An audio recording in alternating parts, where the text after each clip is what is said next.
All right. I'm going to share my screen.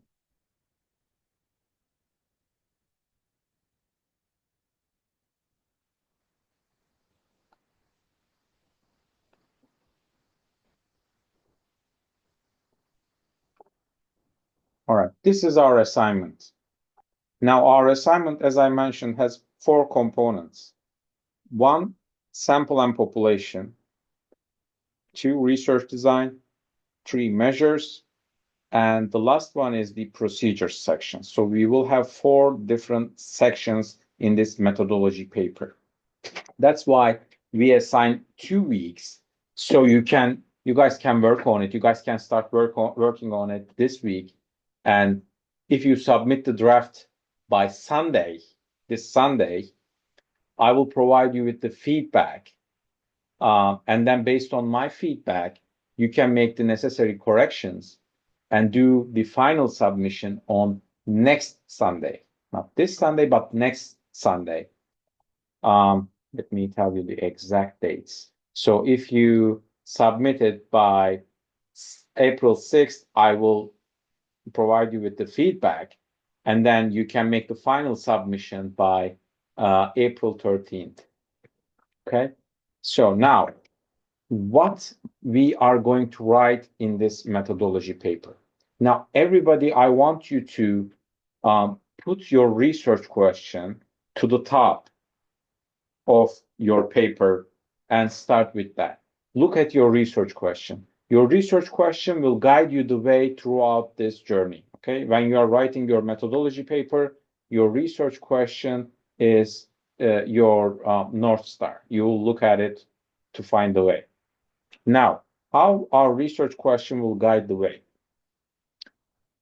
Today, we are going to cover sampling and research design sections, okay? How we are going to write sampling and research design sections. So before we start, I want you to go and review the examples that we provided for you guys. So you can find these examples under the modules. When you come to the sampling strategies, you will have sampling flowchart, which includes the information about different sampling strategies, which we will cover soon. I will give a brief lecture about those sampling strategies and why they matter and how to choose. But most importantly, before starting to your paper, please review those examples. There are 2 examples for each section that I provided. These are sampling examples, okay? There are 2 examples for sampling section here. So once you click on this, you will be able to download the sampling examples document, which is this one. And in here, you will be able to see 2 different sampling strategy examples. So your sampling section in your methodology paper should look something like this. So please read these 2 examples before start writing yours and see what kind of components you guys have in this sampling strategy, what you need to disclose. You need to talk about your target sample size. You need to talk about your sampling strategy. You need to talk about your population. So see what is in here and try to structure your paper by looking to your research question and this framework. Try to structure your paper based on this, okay? That's what we are going to do first. We are going to go ahead and review these 2 examples and try to see how they come up with these sampling sections. And then we will look at our research question, because what we have in our research question, we have population. Remember, our research question had population, intervention, comparison, and outcome components. Comparison may or may not have, but we had these 3 components, right? So we will look at the population. Our population is there. So that is going to be our starting point. We will take that population, take a sample from that population. Again, before doing anything, read these 2 examples. That will give you a clearer idea about how to take that population of yours and take a sample from that population. That will be the first step. So to be able to take a sample from the population, you need to also know about sampling strategies, different sampling strategies. Today, we will talk about sampling strategies and also research design, group research design in specific, some of the examples. And now I would like to start with the sampling strategies. When it comes to sampling strategies, we have two umbrella categories. Okay, let me open this PowerPoint and go over that. So we have probability sampling strategies. You guys probably heard this term before, right? Random sampling, random selection. What is random sampling? Random sampling is every single member of that population has an equal chance of being in your sample. Imagine that if I am doing a study with UCF students, there are 68,000 of them. I cannot just go and survey each of them, right? So instead, what I'm doing, I'm choosing a sample. And if I want that sample to be representative of all UCF students, then I am choosing a sample with random or probability sampling strategies. If I do that, every single UCF student will have an equal chance of being in my sample. Okay? Imagine that I am taking 100 or 200 students out of 68,000 students, and that is being representative of UCF students. There are different probability sampling strategies. There are 4 different types, but we will dive into that later. So for now, 2 umbrella terms, probability and non-probability. When it's probability, it's random selection. In other words, every single member, every single student, if UCF students are my sample, every single student has an equal chance of being in my sample, whatever I defined as a sample. It could be 200 students, it could be 100 students. There are different ways of defining that maximum sample size. But you will also write about that target sample size. What is your target sample size? Okay, you are going to disclose this. Again, in the probability, every single member, every single student, every single participant in the population has an equal chance of being in your sample. Every single member of the population, not the participant, sorry. Every single member of the population has an equal chance of ending in your sample, okay? In non-probability sampling strategies, however, every single person doesn't have an equal chance of being in your sample, okay? So that's the difference between these two umbrella terms. And there are different ways of doing probability, and there are different ways of doing non-probability. 4 subcategories of probability and 4 subcategories of non-probability. Now, let's look at the probability sampling strategies. In other words, let's look at the strategies that has every member of the population has an equal chance of ending in your sample. Now, one of these strategies is literally like randomly taking names like out of the hat or randomly choosing people.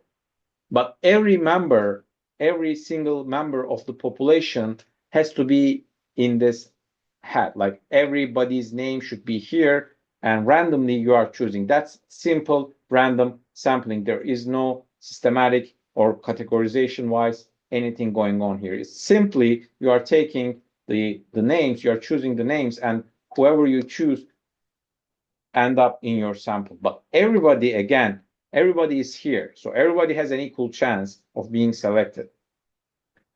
Now, another way of doing this is systematic random sampling. In this way, as you see, there are, for example, 100 members here, and I'm going to choose 20. I want 20. That means I want 1 in every 5 person.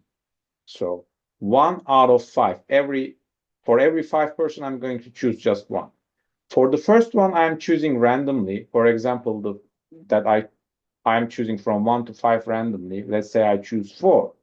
And then after 4, because I'm going to choose 1 in every 5 members, after 4, every 5th member will be in my sample. As you see here, 4th, 9th, 14th, 19th, 24th. So every 5th member is ending up going to my sample. At the beginning, though, everybody had an equal chance of being selected in my sample. So that's another random sampling strategy. This is good, especially when we are dealing with large numbers, and systematically choosing that is easier. Then we have stratified random sampling strategy. In here, imagine that there is a category that is important for your research. For example, I want Asian UCF students be representative in my sample, and I am worried if I do random sampling, I may end up very few Asian students in my sample, and that may not be representative of Asian students, and then I may not have their perspective. So what I'm doing in that case, I am going to use stratified random sampling. I am going to use race as a stratum. You can use gender, you can use socioeconomic status, that's up to you.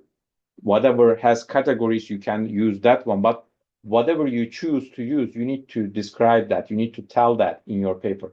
If you are going with stratified random sampling, you are going to say my stratum was race, or it was gender, or it was socioeconomic status.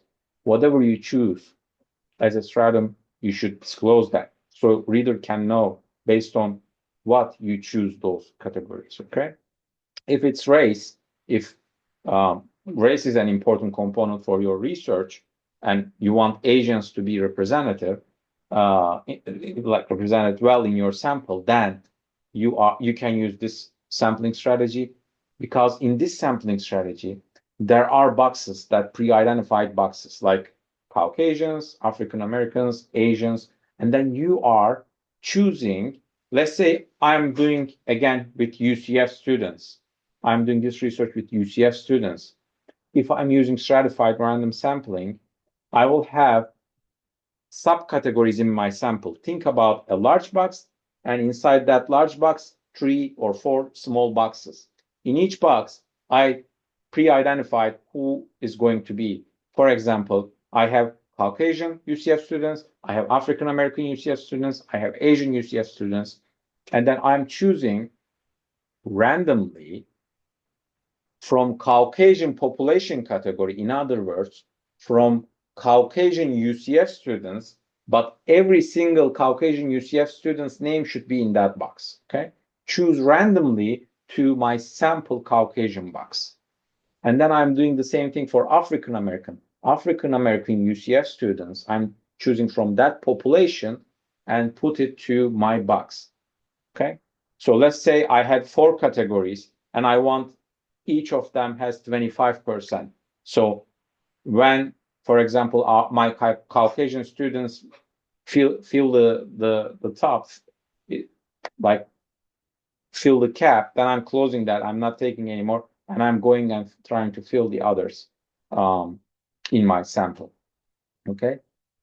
So again, if there is one category that you are worried that it may not be representative, but it is important for my research, then you can go ahead and use this stratified random sampling strategy. Don't forget, when I'm choosing from the population box, for example, when I'm choosing from Caucasian category, Caucasian box to my sample box, every single member of that, every single Caucasian student should have an equal chance of being selected. When I'm choosing from African American, every single African American UCF student should have an equal chance of being selected. Okay. Again, I am choosing randomly, but I am choosing from category box and put it to the category box in my sample. Okay. From population category box to your sample category box. As you see here in this illustration. So this is population divided by 3, and In each box, you are choosing from the population randomly. Cluster random sampling is the last probability sampling strategy. We are using cluster sampling or multi-cluster sampling, multi-stage cluster sampling when we are dealing with nested data, especially with nested data. What do we mean by saying nested data? Imagine that if I'm going to do a study with high school students in Florida, how easy would that be? Imagine that I want a representative sample. How easy would that be? A representative sample of all Florida.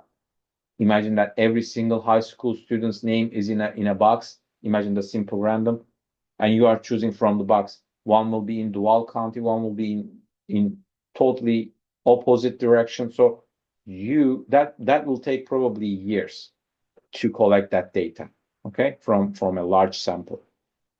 But if you are using multi-cluster sampling, it would be easier. How it would be easier, I will explain now. So imagine that you are doing this with high school students, okay? So those high school are nested in counties, right? And students are nested in high schools. So you can see that, right? Like students are in high schools are in counties. So what I'm doing if I'm using multi-stage cluster strategy, multi-stage cluster random sampling strategy, then I'm choosing the counties first randomly. For example, let's say there are 69 counties in Florida. I'm choosing 3 or 5 of them randomly, but every single county has an equal chance of being selected. Okay. But I'm choosing 3 or I'm choosing 5 randomly. Then from each county, I'm choosing again 3 or 5, whatever is predefined number of high schools randomly. Then from each high school, I have the list of students. From each high school chosen, I'm going to choose 10 students, again, randomly. And I will end up probably like 1,000 students, but I don't have to travel thousands of different schools. Now I have to just travel, let's say, 45 different high schools. Okay. Is that making sense? Now, it made my life and my job as a researcher way easier. Do you see why? Instead of traveling all these high schools in Florida, because it could be different high schools every time I pull a student from the box if I put all population in there. But if I use multi-cluster, now I am limited with 3 counties that I choose from 69. I don't have to travel all around the Florida. I will just travel 3 counties. And from each county, I will just go to the 5 high schools, for example. Now, my travel is way less compared to the first version, right? It's way less and way manageable. Again, if you are working with a nested data, this is the best, probably the best option if you have a capability of assigning people randomly or students randomly. That means you need to have an access or you need to find a way to access the list of students or come up with a strategy to access that. Again, it could be a hypothetical strategy. You can have a hypothetical agencies that you're collaborating with, etc., when you are coming up with that sampling strategies. But it must make sense in a real world, okay? Now, these were the random sampling strategies, but life is not always perfect. So we may not be able to use random sampling strategies all the time, right? There are certain times we need to go with non-probability sampling strategies or non-random sampling strategies. That will be less representative, yes, but there are certain times that we have to choose that way because of the hardship, because of the population is hard to reach, because ethical concerns or some other things that we need to consider. What is non-probability sampling. How we can come up with non-probability sampling strategies. Now let's look at that. Again, there are these different types.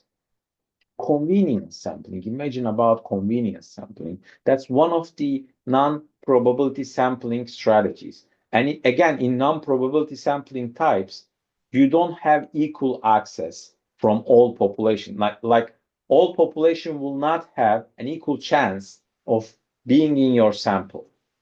Some people will have more likelihood compared to the others being in your sample.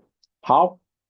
Imagine that you are collecting the data from UCF students again, but you don't have access to the list of students or something in that sort. You have a difficulty. You are maybe looking to the specific UCF students. So what you are doing is you are going to the library and collecting data from students, whoever is in there, whoever you find that qualifies to your research. In this case, is every UCF student or is every student in your population has an equal chance of being selected? No. Why? Because every single UCF student is not using library in the same frequencies. Certain students will use it. Certain students with certain characteristics will use it more than the others, right? Do you see the why this is a non-probability or why the representativeness is lower? Because everybody ended in your sample will not have an equal characteristics. And some parts of maybe UCF students will not be represented in your sample. So this is one of the non-probability sampling strategy. Convenience, whatever is convenient for me. I can go to the student union and collect whoever is in there. I can go to library and collect whoever is in there. Or I can just go to the agency and work with whoever is their clients, right? So those are some convenience strategies, convenience sampling strategies. The other type is purposive sampling strategy. In the purposive sampling strategy, you are choosing the sample on purpose. Let's say you are doing a study with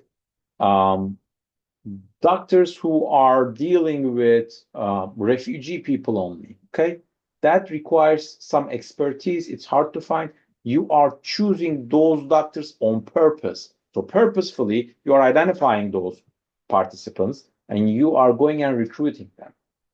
But that's purposive strategy, purposive sampling strategy. Snowball is another method. Snowball sometimes considered by its own category. Sometimes they put it under purposive. Either way is fine with me. In the snowball sampling strategy, think this as a snowball, right? Like accumulation gets bigger and bigger. Imagine that you are trying to collect data from hard to find population. Okay.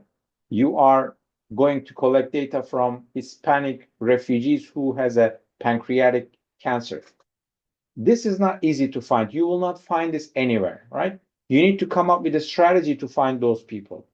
And let's say you were able to find 2 or 3 of them, and then by getting referral from them, like if they know any participants who fits to that inclusion criteria, they can refer those people to you, and your sample gets bigger and bigger by getting referrals from the people in your sample. That way, like a snowball, it gets bigger and finally you reach the target sample size.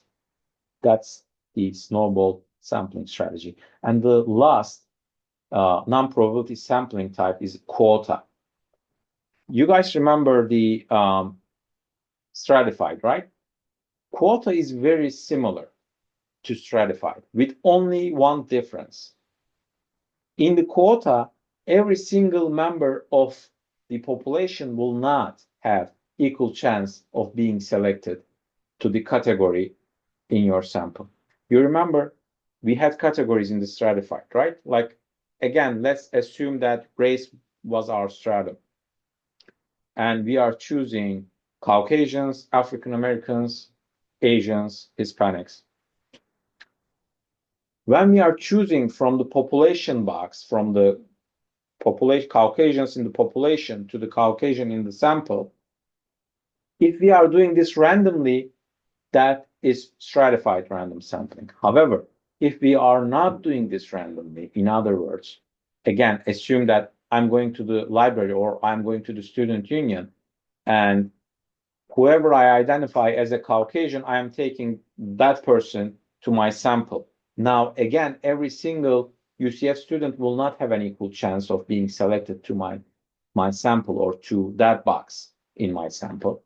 In that case, I'm using quota. Again, the difference between quota and stratified, in the stratified, every member of the population has an equal chance of being selected to the sample. Every member of that category will have an equal chance of being selected to the category in the sample box, the same category in the sample box.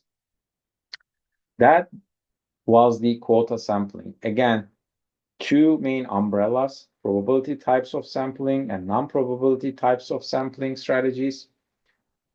How we are choosing? When you choose, you need to pay attention to these certain elements, like your population. Who is your population? Is it hard to find? Is it easy to find? When you are doing random sampling, are you violating some ethical issues? Are you creating some ethical issues, violating some rules? What are the resources that you have, right? That's also important. If you don't have a lot of resources, you may not be able to do random sampling.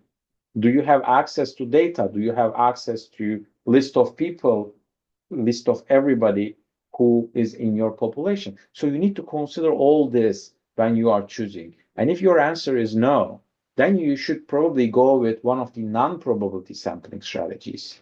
Okay? Non-probability sampling strategies doesn't require every single member has an equal chance of being selected to your sample, which means that it is less representative of the population. So there are drawbacks. So whenever we can do a random sampling or probability sampling, we should go with that. But again, if we have some difficulties, barriers, some logistic issues maybe, then we can go ahead and choose one of the non-probability sampling strategies and try to justify that, try to say why we choose that non-probability sampling strategies. Again, you have this sampling flow chart. Under this, it explains each of the sampling strategies. So my recommendation to you is, again, go ahead and read this again. Hopefully it will sync better, this information that I provided to you. Again, this was sampling strategy. And this is one section of your methodology paper. The other section is design, research design. Now, I'll briefly cover group research designs in this Zoom session, and then we will conclude the session. Again, for research designs, you will have some examples under the design section, as you see here. Sorry. As you see, trying to open it. Yeah, here. So once you go to the modules and scroll down to the module 4, you will see that research design for week 4. And under this research design, there is a section that says research design for program evaluations aligns with design section in proposal. Once you click on this, it will guide you to this page, which you can see the example for research designs. So once you download this, open it. Once you download this, you will see two different examples of research design, okay? Please go ahead and review those design examples. Again, before starting to your research design section, try to review this. It will give you a better idea about what you need to put under the design section, research design section. Now, let's look at what we have, what type of research designs we have under the design section. So when it comes to the group designs, we have three different types. We have pre-experimental, we have quasi-experimental, and also we have true experimental research designs. Pre-experimental is the weakest design, okay, which usually doesn't have a control group. However, in quasi-experimental and true experimental designs, we usually have control group.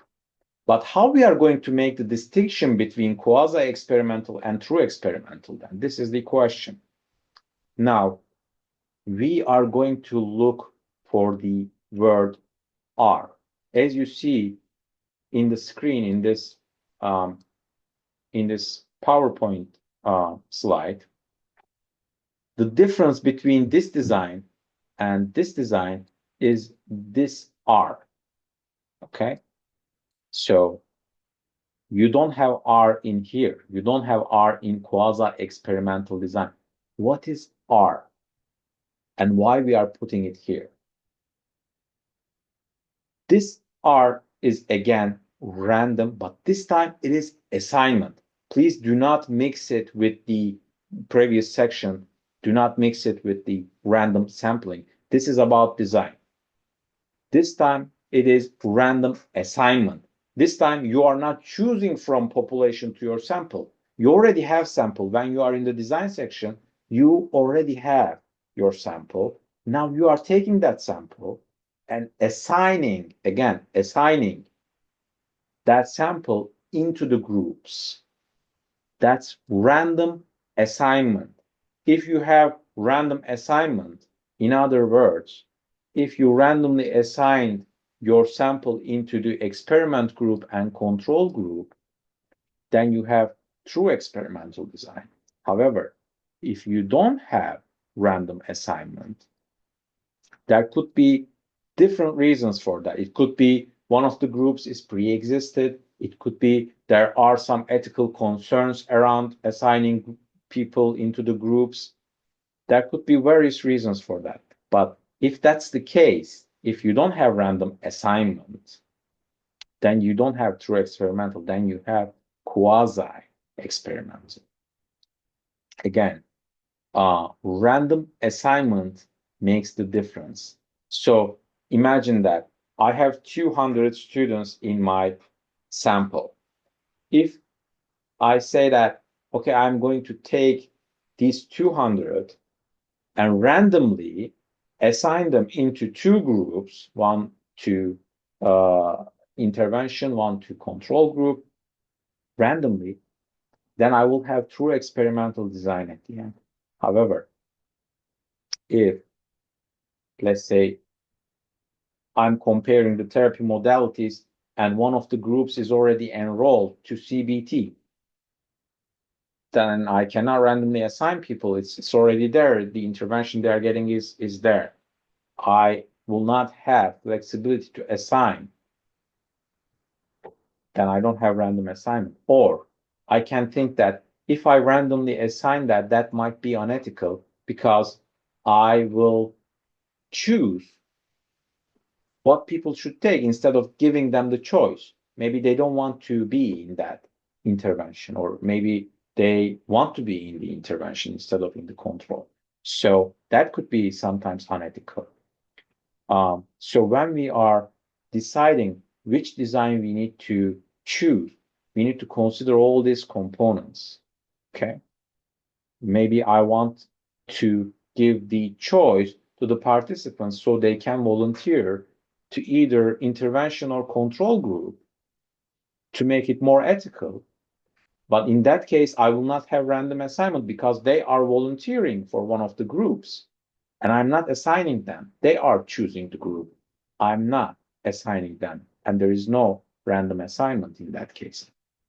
So that means I have quasi-experimental because there is no random assignment, as you see.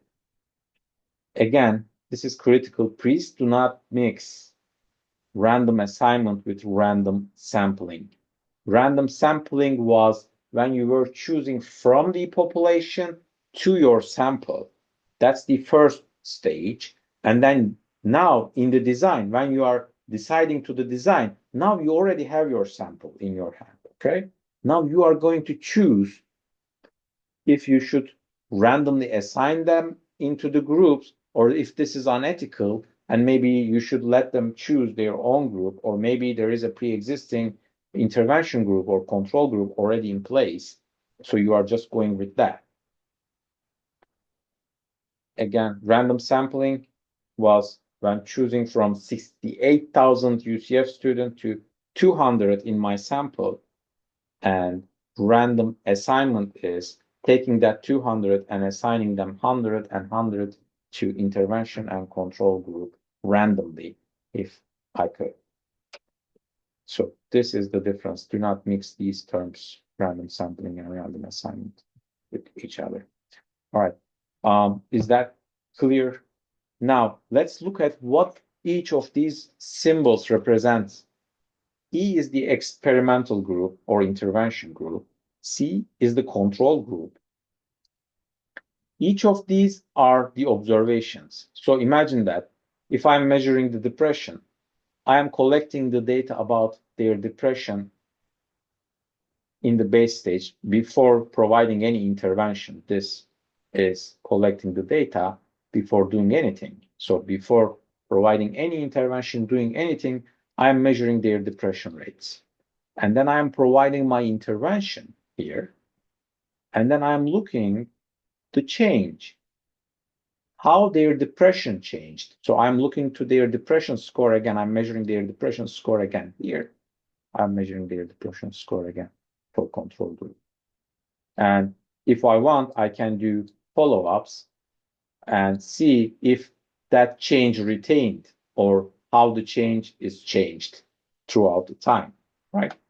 If their depression rate goes lower after the intervention, but then goes high some time after the intervention, or keeps getting lower after the intervention, I can look at that. In the experimental design, again, you could have just this too. This is also experimental. Okay. So this is also quasi-experimental. Just one intervention pretest, one pretest intervention, and then one post-test. In the control group, I may not provide any intervention and post-test. This could be an alternative intervention. If you have comparison, you can put Y here. If you don't have comparison, you can just leave it. And for experimental designs, again, you see I randomly assigned my sample into two groups. And then this is the first step. I randomly assign and choose the groups. Who is going to be in the experimental group, who is going to be in the control group, randomly assigned. And then I'm going to give pretest for experiment and control groups at the same time. And experiment group will get the intervention. And then I'm going to give the post-test for both groups. And I will see the difference between pretest and post-test, or I will see the difference between post-test of two groups to see if there is a significant difference between the groups. Is that making sense?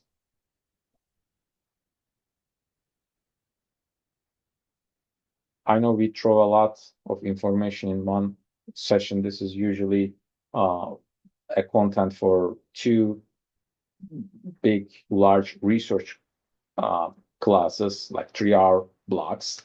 But we try to cover it in 40, 45 minutes. I hope you feel better about how to write your sampling strategy and how to write your research design. But trust me, once you go ahead and review the examples and think about what I tried to explain to you now, it will sink better. You will have a better understanding. And if you have any questions afterwards, please don't hesitate to ask. Again, if you write your drafts before Sunday, I will provide you the feedback, and based on that feedback, you can revise your draft and make the final submission. There is also an example for measurement and procedures section under the relevant sections. So you can go ahead and review those sections as well if you are writing your draft. And then I can look at it and provide you with the feedback. And then based on that feedback, we can either talk further in our next Zoom session, or you can email me the questions after you receive my feedback. Do we have any questions before we are closing the session? Again, this is the major assignment, the biggest assignment that we have for this course. It will have 4 components: sampling, research design, measurement, and procedures section. In the sampling, we are taking the population and taking a sample from the population. In the research design, we are choosing the design that we will have. We are explaining our measurement point, our intervention, as you see here. And then in the measurement section, we are operationalize our outcome and explain how we are going to measure that. Okay, if your outcome is depression, and if there is a pre-existing measure like back depression inventory, go ahead and put back depression inventory, explain that measure, and explain how you are going to use it. Again, there are examples that you can go ahead and download and review. There are 2 examples of measurement section and 2 examples of procedures section. So review those if you are trying to finalize your draft before Sunday, and try to make time and finalize those drafts to get the feedback that you will find useful before submitting your final methodology paper. All right, folks. If you don't have any questions, I am going to close the session. Thank you very much. The time is a very important concept in human's life, and thank you for sharing that time with me today. Yes, Josh, you have a question? Yes. From the last Zoom meeting, you said something about to try to find a previous known sampling style. Since I'm looking at stress level or burdens on a You mean the particular, measurement? yes, Mm-hmm. that Yes. section. Mm-hmm. Should I do a linkered one, or should I try to find what is known in data to make it more easier for me? Because I know that you said that we can create our own. So that's personal preference, but what I recommend, if you can find something in the literature, if you can find a pre-existing measure, do not reinvent the wheel. Go ahead and just take the information from that source and just use that. So if I'm doing the depression, I wouldn't try to come up with a measure to measure the depression. Why? Because there are a lot of measures that are measuring depression, and they are validated. In other words, they are accurately capture the depression. They are reliable. Each time consistently they are giving the same results. So I don't have to worry about anything. So if there is a pre-existing measure, I will find it and use it and just explain it. And the articles using that measure that uh, is measuring the concept that you are using, if you can find an article that is using the same concept and made it operationable, just take that article, read it, and see how they operationalize it, and just explain that as in your measurement section. Okay. For example, I'm doing the depression. I find back depression inventory. I'm explaining it. There are 26 items. This score is ranging from 16 to 64, just making these numbers up, by the way. But the article will tell you all this information. It is 5-point Likert scale. It will explain. It will give you some example items. You will find a lot of information about that measure under the measurement section of that article. Okay, so if you can find something in the literature that is pre-existing, that will make your job easier. And then when we will have an update for our lit review. I saw that you made it available for us to look and see like the percentile of turning in .com when we will have feedback on that particular assignment, So or is it before, possible if we can revamp it if need to, if it's Mhm. Yes, questionable? I am trying to do this as quick as possible. So hopefully, my goal is to finish it before Wednesday or Thursday. Thursday latest is like it's in my work desk already. I started working on them, but my goal again is to finalize them by Thursday and let you know about the feedback. So you will have Thursday, Friday, and weekend to if you are going to make any modifications in your draft, etc. All right. Sounds good. Thank you. Any other questions or concerns? All right, folks, one last announcement. Again, in the email, I mentioned this, but this Thursday, I'm planning to open the sign-up sheet for the presentations. If you are limited by time, okay, if you have a limited availability in terms of time, please be aware of that and try to act as fast as possible. But if you have availability, if all of the proposed times working for you, then please delay signing in because some other folks, some other students may not have that flexibility that you have. So to give them a better access, you can delay signing in if more than one option works for you, okay? Or you can put those two options that are working for you. So if one of them filled earlier than the other, I can have a flexibility to just move you around. But make sure that you put the first and second choice if that's the case. All right. I see something in the chat box. Okay. Thank you, Chalisa. I appreciate for your support and great words about that. Thank you very much. Thank you, folks. Again, thank you for your time. And I hope this was productive and we had a clearer idea about what to put under the methodology section of the paper, at least to the beginning of it. I'm looking forward to see you guys next week and take care until then. Bye-bye.